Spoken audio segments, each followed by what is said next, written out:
Inireklamo sa Ombudsman ng National President ng Sangguniang Kabataan dahil sa di umano'y paggamit sa pondo ng SK sa kanyang pagpaparetoke. Itinanggi ito ng SK President at balak daw maghain ng kontrademanda. Nakatutok si Sherry Ann Torres, eksklusibo. Dalawang dating tauhan ni Sangguniang Kabataan National Federation President Jane Sensoria Cajes ang dumayo sa Maynila kanina para magreklamo sa Ombudsman. Ang bintang, kinukurakot daw ni Cajes ang SK funds para sa umano'y pagpaparetoke at maluhong lifestyle niya. Gusto naming magawa ng lifestyle check ng Ombudsman para naman at least to shed light on issue kung yung lifestyle ba ni Press Jane questionable pa talaga. Kasama ni De Erio si SK Volunteer Leo Udtohan na isa ring stringer ng GMA News, ang mga opisyal ng SK Reform Coalition at Akbayan Youth na maghain ng reklamo. Di raw nagliliquidate si Cajes ng mga ginastos ng SK mula 2008 hanggang 2010 na aabot na raw ng 93 million pesos. Ilang beses din daw itong pumasok sa mga kontratang walang public bidding, gaya raw nung magpagawa siya ng t-shirts, bags at iba pang ginamit sa SK National Congress sa Cebu noong 2008. Wala rin daw bidding ng kunin ang catering services ng isang restaurant sa Makati City para sa SK National Congress sa Subic Bay noong 2009. At para sa mga ginamit nila sa National Congress sa Boracay ngayong taon, maluho rin daw si Cajes mula sa gamit hanggang pagpapaayos ng sarili. Hindi nalalaman ng mga kabataan sa Pilipinas, mga SK sa Pilipinas kung ano talaga ang nangyari sa pondo. Tapos bigla na lang nagpa-enhance siya ng mukha, alam namin yon. Nagpatangos ng ilong, may mga enhancement na ginawa, tapos yung mga mamahaling bags niya. Bilang National President ng SK, isa ring NYC Commissioner si Cajes. Ang isang opisyal ng National Youth Commission na nagsisilbing Secretariat ng Sangguniang Kabataan National Federation, inamin na April 2010 pa lang, hiningan na nila si Cajes ng SK financial status mula sa taong 2008 hanggang 2010. Pero hanggang ngayon daw, wala pa rin nagsusumite si Cajes. We are still asking her office na mag-comply kasi nga we are in the process na of a transition. We will check on the complaint. And maybe Commissioner Cajes naman can respond to it. Ipinakita naman ni Cajes sa GMA News ang mga folder na ito na nagdedetalya raw ng mga ginastos ng SK National Federation. Pwede raw itong tingnan ni Numan. Di naman niya direktang sinagot kung naipasa na ba ang mga dokumentong ito sa NYC. Pero pinabulaanan ni Cajes na may nakuha siyang 93 million pesos mula 2008 hanggang 2010. 10 million pesos lang daw ang perang ibinigay ni dating Pangulong Arroyo na ginamit naman daw sa environmental projects. Lahat daw nito may kaukulang dokumento.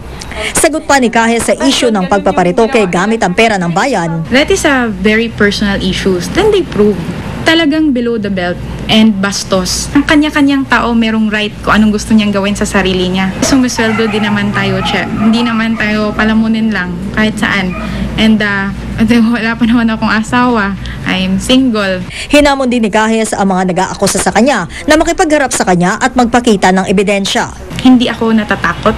Hindi ako aatras. I will sue them. Kahit saan kami pumunta, kahit saan korte kami pumunta, I will sue them.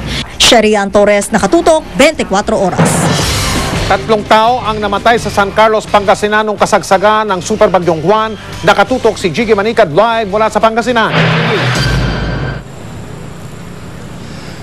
May kumabot na nga sa 7 namatay dito sa Pangasinan dahil kaninang umaga 2 pang labi ng mga tao ang nakuha sa Rosales at Bolinao. Ito isang matanda at isang bata. At kanina rin binalikan namin ang 3 pang namatay sa San Carlos na nalunod sa kasagsagan ng Bagyong Juan.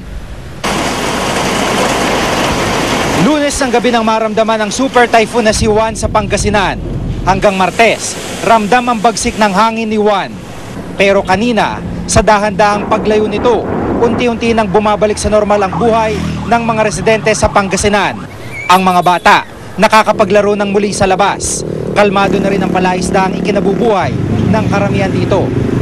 Pero sa pagsikat ng araw, kasabay ng paglitaw ng mga pinsalang dulot ni Juan, mga nasirang kabuhayan at mga pinaghirapang ari-arian, ang mabigat sa lahat, ang pagkamatay ng ilan. Pinuntahan namin ang Barangay Tamayo sa bayan ng San Carlos. Dito nakaburol ang labi na magkapatid na sina Jeremiah Patayan, 25 years old, Sherilyn Patayan, 18, at pinsan nilang si Vina Cruz, 15 taong gulang. Nalunod ang tatlo sa ilog na malapit lang sa bahay nila sa kasagsagan ng Bagyong Juan. Kwento ng ina ng magkapatid, lumabas ang tatlo para maligo sa ulan. Ang alam ko, nandyan sila na hindi sila umalis. Yung pala lumabas sila, nalaman ko na lang na lumabas sila nung ibalita nung pinsan nila na kasama nila na nalunod na sila, nawala na. Doon ko lang nalaman na nasa labas pala sila. Sa kwento na nakakita, nadulas daw sa ilog si Sherilyn at tinangay ng agos. Sinubukan siyang tulungan ng kapatid na si Jeremiah at pinsang si Vina, pero nilamon na rin ng dalawa ng malakas na agos. Nakita ng kamag-anak na si Rose ang lahat ng pangyayari. Tinangkasan niyang tumulong pero hindi daw niya kinaya. Hinahawakan ko po dito. Ngayon, ang nangyari po, hinahawakan nila ako. Tapos yung ulo ko po, parang lumubog na rin po. Tapos ang ginawa ko na lang po, bigla na lang po ako yung humaon. Tapos hinayaan ko na lang po sila. Nasa na po sila nasa ilalim na po sila ng bubon. Para sa inang si Aling Shirley, malaking kawalan ng anak dahil ito lamang daw ang kanilang inaasahan. Hanggat kaya daw niya, siya na lang daw bahala sa amin. Siya daw ang bubuhay hanggat kaya niya. Ngayon sana nababalik sa Maynila si Jeremiah para magtrabaho at sinusulit lamang ang kanyang bakasyon. Problema ngayon ng pamilya ang pampalibing sa tatlo at ang magiging kinabukasan ng 6 pang kapatid ni na Jeremiah at Sherilyn. Mike, sa ngayon ay malaking bahagi o kabuuan ng Western Pangasinan ang apektado pa rin ng kawalan ng kuryente dahil ayon sa mga disaster officials ay nagtumbahan yung mga power lines sa mga kabundukan kaya't hindi basta ito maabot ng mga gagawa dapat. At sa araw na ito ay naging maganda naman, maaliwalas ang panahon bagamat naging maulap ang buong maghapon. Mike? Maraming salamat, Chiki Manicad. Nagbabalik po sa Chika Minute dito sa 24 oras ang kapuso natin na lahing Koreana, pusong Pilipina, si Grace Lee. Grace, ososyo. 감사합니다. Thank you, Mike. Tumulak na papuntang China si Binibini Pilipinas International Krista Kleiner para sa nalalapit na 2010 Miss International Beauty Pageant. Pero bago siya umalis, nakagawa pa siya ng isang kanta na ipaperform niya raw sa mismong pageant. Yan ang chika ni Lars Santiago. Kaninang umaga, umalis na si Krista papuntang Chengdu, China, kung saan gaganapin ang finals ng international pageant.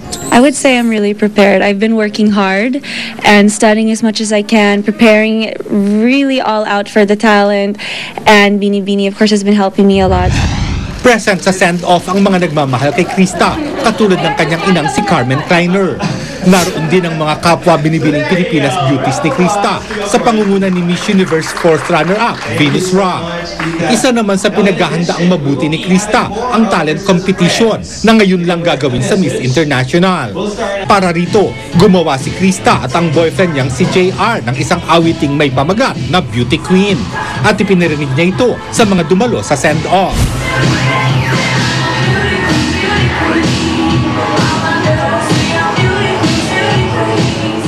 Actually, idea pa ni Krista. She wanted to do a song called something like Miss International or Beauty Queen. This is my chance to show that the Filipinos have so much talent, and not instead of just singing and dancing someone else's song, why don't I write one and something that I can dedicate to the other girls. Hindi matapos-tapos ang pasasalamat ni Krista kay JR sa malaking suportang ibinibigay nito sa kanya. Please keep me in your prayers, please, during the time that I'm there, and just please pray that I do well and I can bring a lot of pride back to the Philippines. Lars Santiago, updated sa Showbiz Happening. Presidential stylist na si Liz Uy, tinanong ng GMA News tungkol sa ugnayan nila umano ng Pangulo. Abangan yan mamaya. Susunod! Ang mismong pagsilang sa triplet sa PNP General Hospital. Mapapanood ninyo.